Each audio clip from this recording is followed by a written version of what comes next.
দাদা তোকে ডেকেছে। তাহলে কি এবার রিয়াজের ফাঁসি হতে যাচ্ছে? কি কি ঘটতে চলেছে নূপুর নাটকে 2 নম্বর পর্বে, এবং কোন চ্যানেলে আপলোড করা হবে এবং কি করলে সবার আগে দেখতে পারবেন, সকল কিছু বিস্তারিত জানতে পারবেন আজকের এই ছোট্ট একটা ভিডিওতে।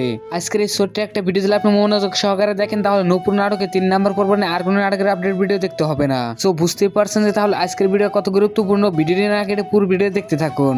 সো হ্যালো গাইস, কেমন আছেন সবাই? আশা করি আপনার সবাই অনেকেই ভালো আছেন। বর্তমান সময় পল্লিগ্রাম টিভি ইউটিউব চ্যানেলে সবথেকে ট্রেন্ডিং এ থাকা একটি নাটক হচ্ছে নূপুর নাটকটি।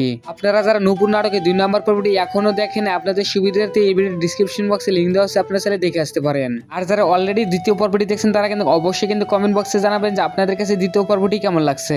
আপনারা তো দ্বিতীয় পর্বটি দেখতে পেলেন যে অনেকটা ধামাকার কাহিনী এবং ইন্টারেস্টিং হয়েছে দ্বিতীয় পর্বটি, এবং 3 নম্বর পর্বটি এর থেকেও ধামাকার কাহিনী এবং ইন্টারেস্টিং হবে। এখন আপনাদের মনে সবারই প্রশ্ন যে তাহলে নূপুর নাটকে 3 নম্বর পর্বটি কবে আপলোড করা হবে। চলেন সেটাই জেনে আসি। সেটা জানার আগে আপনাদের কাছে ছোট্ট একটা রিকোয়েস্ট, আপনি যদি চ্যানেলে নতুন দর্শক হয়ে থাকেন তাহলে চ্যানেলটি সাবস্ক্রাইব করে সাথে থাকুন, কেননা আমরা এই চ্যানেলে পল্লিগ্রাম টিভি চ্যানেলে সকল ধরনের নাটকের আপডেট আমরা এই চ্যানেলে সবার আগে আপডেট দিয়ে থাকি। বন্ধুরা, নূপুর নাটকে 3 নম্বর পর্বটি সবার আগে দেখতে হলে আপনারা যারা পল্লিগ্রাম টিভি চ্যানেলটি সাবস্ক্রাইব করেন এখন গিয়ে সাবস্ক্রাইব করে নোটিফিকেশনটা বাজিয়ে রাখুন, কেননা নূপুর নাটকে 3 নম্বর পর্বটি পল্লিগ্রাম টিভি চ্যানেলে আপলোড করা হবে। চলেন এবার জেনে আসি কবে আপলোড করা হবে নূপুর নাটকে 3 নম্বর পর্বটি।